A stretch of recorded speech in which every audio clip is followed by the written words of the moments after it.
అదే RTV app వార్తల్ని క్షణాల్లో చదివే అవకాశం ఉంటుంది. ఒక న్యూస్ పేపర్, ఒక టెలివిజన్ ఛానల్ మీ చేతుల్లో ఎప్పుడూ ఉంటాయి. ప్రస్తుతం మనం రాజన్న సిరిసిల్ల జిల్లా బోయినపల్లిలో ఇక్కడైతే సీఎం రేవంత్ రెడ్డికి అయితే పాలాభిషేకం చేశారు. రెడ్డి కార్పొరేషన్ ఏర్పాటు చేసినందుకైతే మేమైతే చాలా రుణపడి ఉంటామని చెప్పేసి అయితే మునురు కాపు కావచ్చు రెడ్డి వర్గానికి సంబంధించిన వారు అయితే పాలాభిషేకం చేస్తారు. దీనికి సంబంధించి మనతో పాటు కొంతమంది ఈ వర్గానికి సంబంధించిన వారు ఉన్నారు. సార్ చెప్పండి, అంటే ఎలా కొనసాగింది, అంటే ఏంటి సార్ దీనికి ప్రత్యేకత ఏంటి?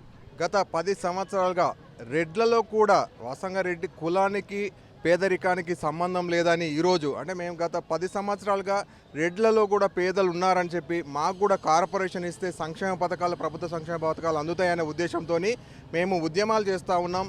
గత ప్రభుత్వం మేనిఫెస్టోలో కూడా పెట్టి దాన్ని మర్చిపోవడం జరిగింది, మాకు మోసం చేయడం జరిగింది, ఇవ్వకుండా అన్యాయం చేయడం జరిగింది.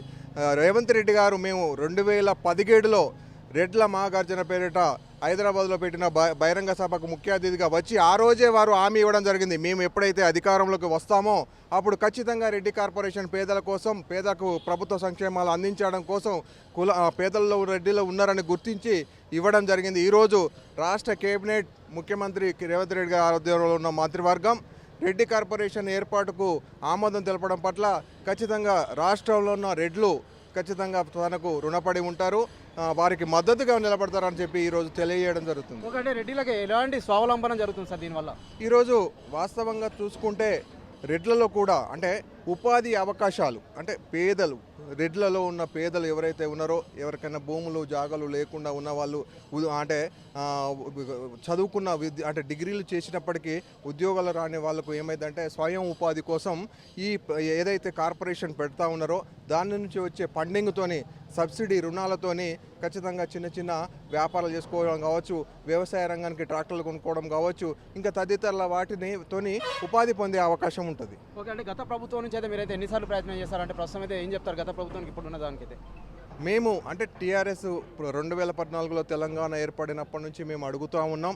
2018లో కేసీఆర్ గారు మేనిఫెస్టోలో కూడా ప్రకటించడం జరిగింది రెడ్లకు కార్పొరేషన్ ఇస్తామని చెప్పి. ఆ రోజు మేము నమ్మి, ఎప్పుడైతే మాకు కార్పొరేషన్ ఇస్తామని చెప్పి ఆ రోజు ప్రకటించారో మేము నమ్మి తెలంగాణ వ్యాప్తంగా ఉన్న రెడ్లం టీఆర్ఎస్కు ఆ రోజు మద్దతు ఇవ్వడం జరిగింది. మాకు 5 సంవత్సరాలు గడిచిన రెడ్డి కార్పొరేషన్ ఇవ్వకుండా మోసం చేయడం జరిగింది. దానికి తగిన గుణపాఠం కూడా చెప్పడం జరిగింది. ఓకే సార్, చెప్పండి, అంటే ప్రస్తుతం అయితే ఎంతమంది అయితే పార్టిసిపేట్ చేయడం జరిగింది వాళ్ళ? అంతే కాకుండా రాష్ట్ర వ్యాప్తంగా ఎంతమంది రెడ్డిలు ఉన్నారు? ఈరోజు బోయినపల్లి మండలంలో మండల రెడ్డి సంఘం ఆధ్వర్యంలో మా ముఖ్యమంత్రి రేవంత్ రెడ్డి గారు రెడ్డి కార్పొరేషన్ ఏర్పాటు చేసినందుకు ముఖ్యమంత్రి గారికి పాలాభిషేకం చేయడం జరిగింది. ఎందుకంటే గత 10 సంవత్సరాల నుండి రెడ్డి కార్పొరేషన్ ఏర్పాటు చేయాలని గత బీఆర్ఎస్ ప్రభుత్వాన్ని మేము ఎన్నిసార్లు వినతి పత్రాలు ఇచ్చినా వాళ్ళు చెత్తబుట్టలు వేసారు తప్ప రెడ్డి కార్పొరేషన్ ఏర్పాటు చేయలేదు. మా ముఖ్యమంత్రి గారు మొన్న నవంబర్లో జరిగిన శాసనసభ ఎన్నికల్లో మా రెడ్డిలందరూ కలిసి ప్రభుత్వం అచ్చుతోటే మీరు రెడ్డి కార్పొరేషన్ ఏర్పాటు చేయాలని కరీంనగర్లో మా రెడ్డిలందరూ కలిసి కలవడం జరిగింది. అప్పుడు ముఖ్యమంత్రి రేవంత్ రెడ్డి గారు ఒకటే మాట చెప్పారు, మనం అధికారంలోకి వచ్చినాక 100 రోజుల్లో మీకు రెడ్డి కార్పొరేషన్ ఏర్పాటు చేస్తా అన్నారు. అదే మాట ప్రకారం ఈరోజు రెడ్డి కార్పొరేషన్ ఏర్పాటు చేసిరు. ఈ రెడ్డి కార్పొరేషన్ ఏర్పాటు చేసినందుకు సహచర మంత్రివర్గానికి, మా ముఖ్యమంత్రి రేవంత్ రెడ్డి గారికి మా బోయినపల్లి మండల రెడ్డి సంఘం తరఫున ఉదయపూర్వక ధన్యవాదాలు తెలియజేసుకుంటున్నాం. ఎందుకంటే ఈ తెలంగాణలో రెడ్డిల సంఖ్య దాదాపు ఒక 18 నుంచి 19% ఉంటుంది.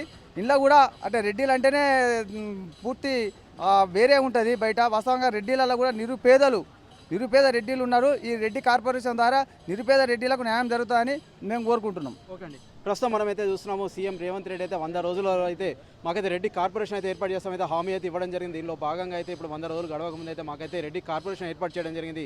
ఆ రెడ్డిలో సైతం చాలా నిరుపేదవారు ఉన్నారు, బీదవారు అయితే ఉన్నారు. దీనివల్ల అయితే అందరికైతే లబ్ధి చేకూరుతుందని చెప్పేసి అయితే వీరైతే వెల్లడిస్తున్నారు. అంతేకాకుండా ఈరోజు అయితే సీఎం రేవంత్ రెడ్డికి పాలాభిషేకం చేసిన కార్యక్రమం సైతం చేయడం జరిగింది. ఓటు స్టూడియో మరిన్ని వీడియోస్ కోసం ఛానల్ ని సబ్స్క్రైబ్ చేయండి, లేటెస్ట్ అప్డేట్స్ కోసం వాట్సాప్ ఛానల్ ని ఫాలో చేయండి, అండ్ లింక్ డిస్క్రిప్షన్ లో ఉంది.